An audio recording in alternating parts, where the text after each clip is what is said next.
Hello everyone. We are continuing with our long series here for a few weeks on karma, reincarnation, and the chakras. Let's start with a prayer.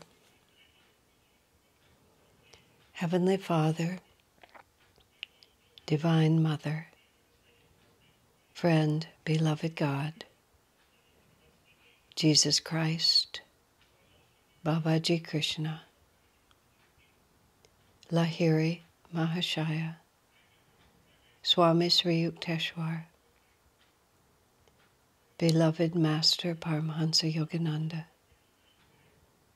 saints of all religions, dear friend Swami Kriyananda, humbly we bow to all. Inspire us with your wisdom, fill us with your joy. Help us to understand the deeper purpose of our lives and how to live in harmony with that higher reality.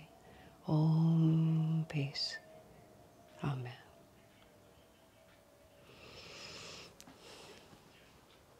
My friends, today we want to talk about how did we get here. And by that I mean the great cosmic question. Why were we born? What is the purpose of our lives? The great unanswerable is why does creation exist at all? And when you think in terms of God, of there being some eternal reality that is influencing, creating, or manifesting through this reality, people always ask the question, why did he do it? Swami Vivekananda, a great disciple of Sri Ramakrishna, an avatar of the 1800s in India, when Vivekananda was asked the question, why did God make creation? He answered by saying, the answer to that question could not be comprehended by the consciousness that would ask it. Which is, I thought, a very, very clever way of saying, I'm not going to answer that question. But the truth of it is, we're asking to understand from a level of consciousness that we ourselves would have to achieve in order to be able to understand the logic and the reason of it. Swami Kriyananda's answer was a very also clever and wise, but also clever. He said the nature of the divine is bliss, and it is the nature of joy to want to share itself. Now, Swami's particular, I will call it a genius, in answering philosophical questions, even very, very elevated, subtle spiritual questions, was he had a way of bringing it down to some level of experience that all of us could immediately relate to. And then from that sort of actual experience that made sense to us, it would be possible, if you wanted to extrapolate, I will say, upward or outward in an expansive sense. So even if you couldn't actually perceive from experience the reality of a higher dimension, it was still the same essential tone, and you could feel it directionally. So he said it's the nature of joy to want to share itself. And then he talked in the simplest way. What's the first thing that happens when you accidentally stumble upon a great restaurant? You want to tell your friends, don't you? And these days what you'll do is you'll bring out your phone and you'll take pictures of where you are, and you'll, even while you're still enjoying it, you'll be telling everyone about it.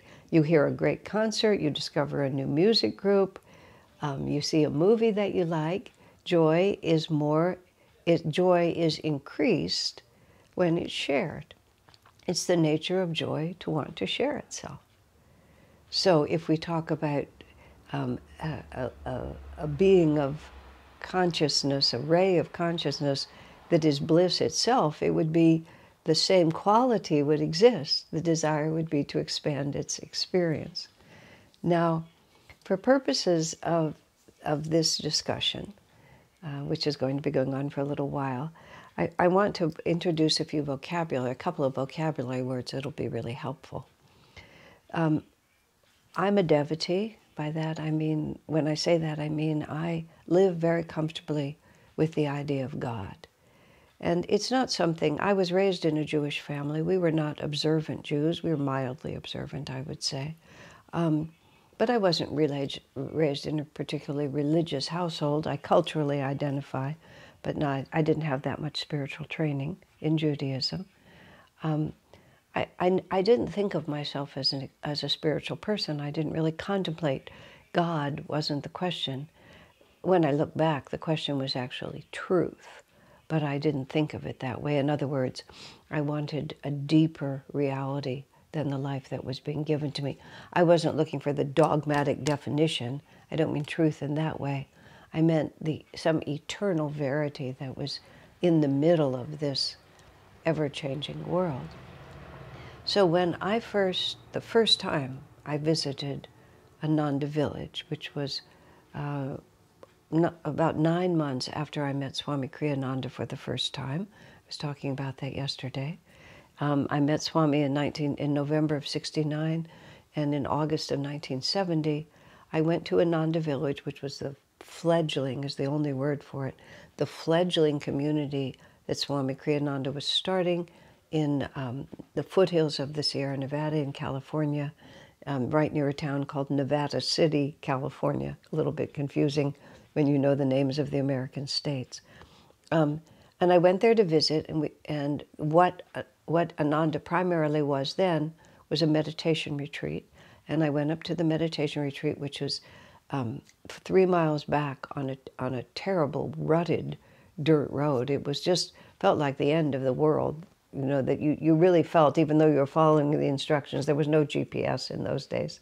You're following the written instructions, and you're where you're supposed to be, but you're nowhere, literally nowhere. You're in this area of land that was decimated by hydraulic gold mining 100 years previously, but thousands, millions of tons of topsoil were washed away in the effort to get the gold. And even all these years, it's still sort of a barren area. You're on a horribly rutted road, and then you turn left up a worse road at that point. And finally, the landmark you're looking for is a water tower. I mean, not even a building, just a water tower. And you finally get to that, and then you have arrived. And it was, and I'll use my own words, it was wonderful. I absolutely loved every part of it. But there was a lot of vocabulary and a lot of way of talking and thinking that I wasn't at all used to. And when right there, I think it was just like even the first hour, half hour that we were there, and we were trying to sort of figure out what was up, and where we were in this little dome, which is still there, which was the registration building at that time. Well, maybe that dome isn't there, but anyway, it doesn't matter. And it was the registration building at that time. I think now if it's there, it's a dwelling. And there was a man, his name is Benai, he was a founding member. And he had, everybody then was scrambling to find a way to make a living. And he was beginning a career that ended up making him a gemologist and a fine jeweler. But then he just had this interest in business and this interest in jewelry, of all things, which led to more about gems and astrological gems and so on. And he had this idea that he could make jewelry by taking the Manzanita wood that was there and cutting it into small pieces, routing it out, getting dried wildflowers and implanting the flowers with resin inside the wood. They were actually very attractive, and it was a time when crafts were very popular, and so he started this business. We didn't have any buildings, but somewhere on the property there was a big van that had been a bread truck, because you could tell what was written on the side, and somebody had just brought this broken down car and just dumped it on that land, and it was still there. But, you know, when you're what's called Martian solutions, you just think differently, like you're from another planet, you don't have preconceptions. He looked at this broken down vehicle and realized it was a room. It was a waterproof room, which was a huge, you know, asset. So he set up a jewelry shop inside this little van. And everybody was moving around rather independently, the 3 dozen or so people who were living there. And then what happened was some other person had the idea that broken down vehicle was an eyesore. So they got a tractor or a 4-wheel drive and they dragged it off to some other obscure place and pushed it over a cliff, you know, just to get it out of sight. But of course his jewelry business was inside of it when it was thrown over the cliff. So Benai is relating this story to this other man who is resident, whose name is Satya. Benai is very devotional, and he thought always in terms not only of God, but also of Divine Mother. He thought of God in the form of compassion and unconditional love. That's what the Divine Mother represents. It's a wonderful, wonderful expression of the divine. So I hear Benai, who's about 25 at that time, talking to Satya, saying, I thought Mother wanted me to make the jewelry shop, so I followed her guidance and I set it up in the bread van. But apparently Mother didn't want me to have it because someone else took it and pushed it over the cliff. And I'm eavesdropping on this. I'm a total outsider, but I'm eavesdropping because it's a little room. I think to myself, this guy is pretty old just to be doing what his mother wants. And what kind of a mother would set him up with a business and then dump it over the cliff? I mean, it was just like utterly incomprehensible to me. I had no idea what he was saying. Gradually, somehow it became clear to me that he was talking about Divine Mother, which honestly just made it worse. That was the only way I could think about it. I was totally enamored of Swami Kriyananda. I was thrilled by the teachings. But all this, God, devotion, Divine Mother, it wasn't that I didn't like it. It was just incomprehensible to me. I didn't even know what to do with it. And then, little later, actually it was, well, I moved about 9 months later. I went to live at the retreat, the meditation retreat there. I took over the kitchen. These are all other stories. And I began to try to figure out how to actually be part of this thing that I had suddenly gotten engaged with. I was very intellectual and very analytical. And in that goofy way of the human mind, if something isn't working, we tend to just try to do more of it. And so I could feel that something wasn't quite working in the way I was relating to my spiritual life. But my way of moving through the world was somewhat analytical. And so I simply decided I needed to get better at what I was already doing. Only later did other thoughts occur to me. But I remember I was having a one-to-one counseling session with Swami Kriyananda. And I said to him that I think I need to improve my powers of analysis. That's what I said to him. Now, Swamiji is very non-reactive. He responds. He doesn't react. In my memory, Swami half rose out of his chair and said to me in a loud voice, "No!" like that. The chances that he actually did that are very remote, even though that's how I feel it. But I think he projected a great deal of energy toward me and said, "No." He said, and then immediately said, "What you need is devotion," like that. And then not too long after that, I presented to him some difficulty I had. And he said, "Just give it to Divine Mother." And I thought to myself, well, yeah, but what should I do? I mean, like, it meant nothing to me, absolutely nothing to me. But time passed, and what I came to realize, and this is what I'm talking about here, what I came to realize was it wasn't that I didn't believe in God. It wasn't that I didn't want to be close to Divine Mother. It was that I didn't know what those words meant. And the meaning that I had given to those words and to those ideas was appropriate to reject from my point of view. But what I had to learn was that I had to begin to see it from another perspective, like that. And the joke of it was, I remember 7 or 8 years later at least, without my ever exactly knowing how it happened, somebody presented to me some very difficult issue, and with all the sincerity I could muster, I said, "Why don't you just give it to Divine Mother?" And I remember, even as those words came out of my mouth, I remembered sitting in front of Swami Kriyananda and having him give me that exact same advice, and my having not the slightest idea what he'd said to me. And the person I was speaking to looked probably as I had looked when I spoke to Swamiji. But it was a wonderful moment for me, because now that idea, which had seemed so alien, even bizarre when I first heard it, had acquired completely different meaning to me. And many years later, or not that many, but when I was living in Palo Alto and working in our teaching center here and teaching beginning meditation classes, people would come to me and tell me they were atheists. And I remember saying, tell me about the God you don't believe in. And then they would explain some concept of God that seemed well worth rejecting as far as I was concerned. And I said, well, from that point of view, I'm an atheist also. So why don't we just suspend the whole question? Because God has no specific meaning in English. And therefore it becomes the private property, self-defined by whatever dogmatic group you're involved in, or even non-dogmatic. Nonetheless, it becomes their definition. So what we really want to be is truth seekers. We don't want to be agnostics or atheists, or even devotees per se, except if we feel that that devotion is drawing us closer to the truth.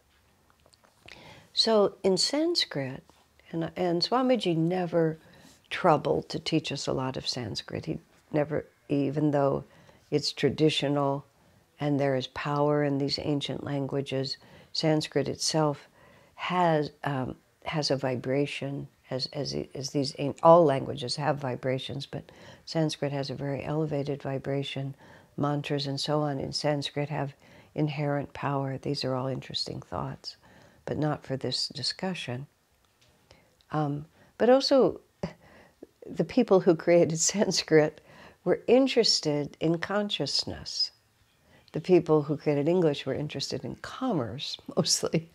So we have a lot of words for a lot of things. English is, I only speak English, so I can't really speak as Swamiji could from the perspective of 8 languages.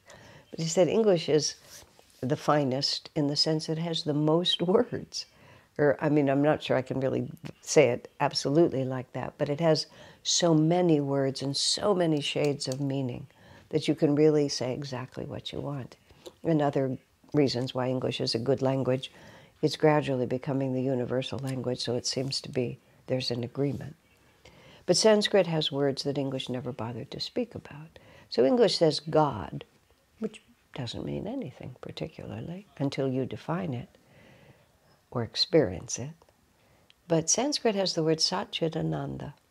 And Satchidananda is 3 concepts: ever existing, ever conscious, ever fully, ever aware, ever new bliss.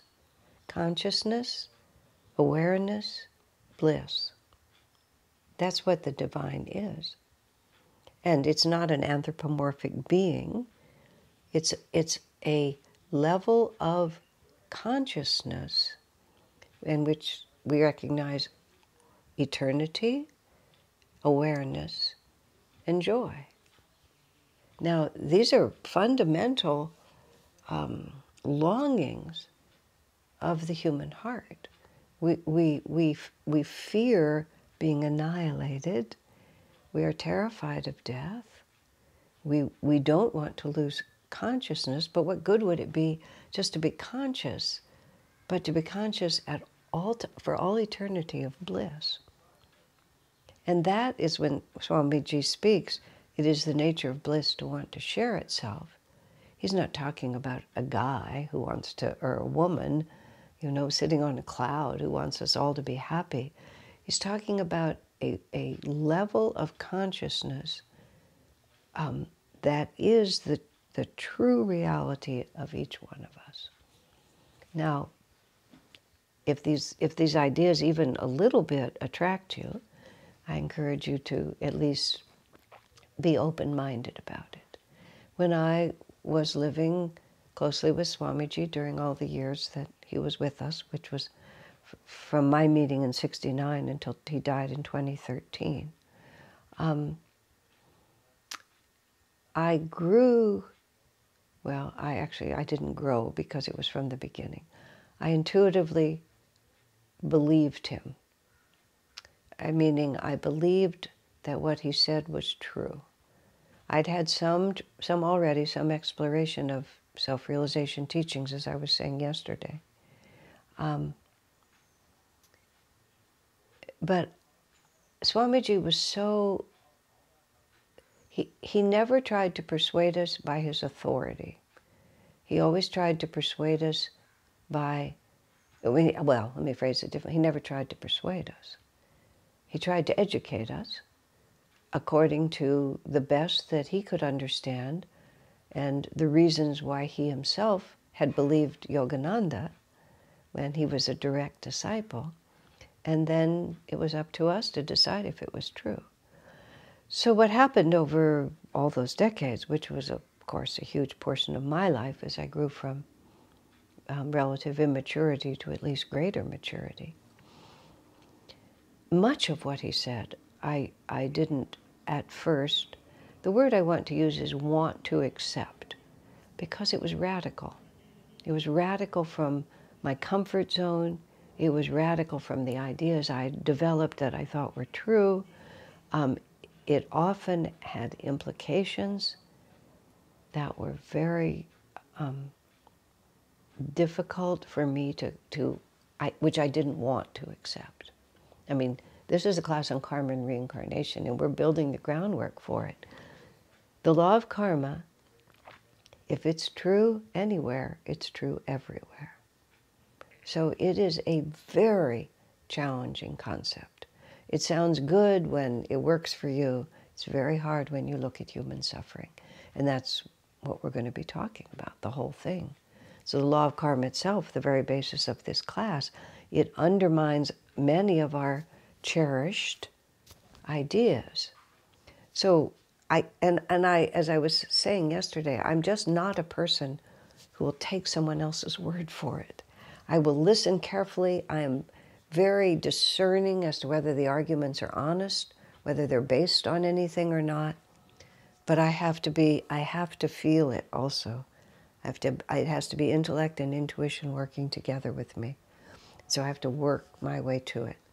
But I reached the point where nor could I reject what Swami said, because I respected him too much, and his presentation was too integrous for me just to dismiss it. So I developed a little mental shelf where I would just put all these things that I could neither accept, but nor did I dare to reject them. And literally over years, I would just take them down to this very day. Things happen now that I have 50 years of experience, and my life walking in his footsteps, not in his shoes because his shoes are too big, but inside his footsteps at least, so that my experiences begin to match more closely things that he was living through. Then I see these things that didn't make any sense to me, and suddenly they make perfect sense, because now I've had the perspective and the experience. So when we start talking, because, you know, the question I wanted to answer today is, how did we get here? And the Sanatan Dharma is another Sanskrit word that I want to be able to use freely here. Words. Sanatan Dharma is India is the only continuous civilization still existent on the planet that is essentially the same as it was thousands and thousands of years ago. I don't mean superficially, because of course everything has changed, but the essential worldview and the essential values. Now, don't misunderstand, that's not Hinduism. Hinduism is a religion, Judaism is a religion, Christianity, Zoroastrianism, the Muslim religion, these are all religions. They have a point of origin, they have major figures and so on like that. The Indian teachings, the true name of the Indian teachings is not Hinduism. For the authentic tradition, the word is Sanatan Dharma. Now, in modern times, that word has been co-opted by a certain religious group, but Yogananda came to sort of peel away all these layers and get back to the kernel, the origin point. Sanatan Dharma sometimes is translated as eternal religion, but another translation of it that I like best is simply that which is. And all, I'm going to use the word true religions, are quite consistent with Sanatana Dharma. And one of the missions of Yogananda was to show that the original teachings of Krishna, who is often seen as the founder of Hinduism, although that's a misnomer, he's just one of the very well-known exponents at this point, Krishna. Krishna was a real person, not just a mythical character. But the original teachings of Krishna and the original teachings of Jesus are both united in Sanatana Dharma, in that which is. They presented the same perception of reality. They perceived reality. That's what it is to be self-realized. And then it gradually, by their followers, becomes a specific definition of reality rather than a perception of reality, and it becomes a religion. But if you trace it back, all true religions start with Sanatana Dharma, which is simply that which is. An enlightened being perceives that which is and offers the same teachings, but according to the culture of the time, the needs of that culture and the needs of their disciples. So it gets turned a little bit this way and that way. This is all very interesting discussion, and we'll touch on it a little as we go through. So Sanatana Dharma is just simply the perception of that which is. It would be truth with a capital T, but without the dogmatic or sectarian assertion from which that comes. In the tradition of Sanatana Dharma, Satchidananda, and then the last part of that, last word I want to offer is the word jiva. And the word jiva, and they've said this already, the word jiva is close to the word soul in English, S-O-U-L, soul. But the word soul means many different aspects of ourselves, where the word jiva is that unique individual spark of divinity, the bubble in the ocean of infinity. And even when the bubble merges into the ocean of infinity, the bubble is still there. So that's me, that's you. When we speak of the jiva, we're talking about the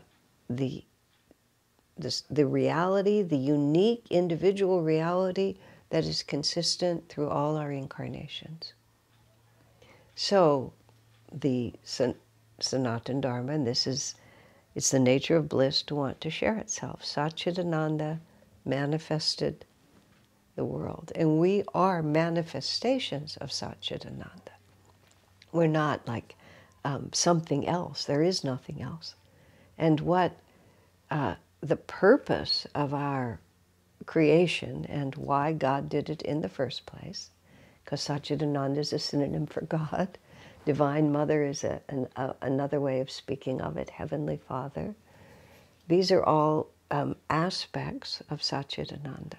Why it was done, the level of consciousness that asks the question can't give the answer. We have to have the divine perspective. But the purpose of it, our individually manifested, is that we are to discover who we are. And to discover, to realize, and realize is a very interesting word, is not that we become something else, we suddenly realize who we are.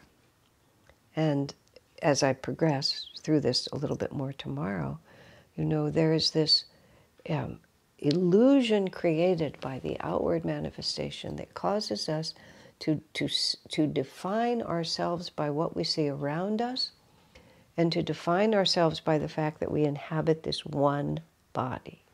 And so we tend to see ourselves as separate from rather than united with. And the whole process of reincarnation is the many bodies that we inhabit gradually. And through each body we have certain experiences that allow us to gradually discover what is real, who am I, where does suffering come from, what brings me happiness. Okay, so we'll continue tomorrow. God bless you.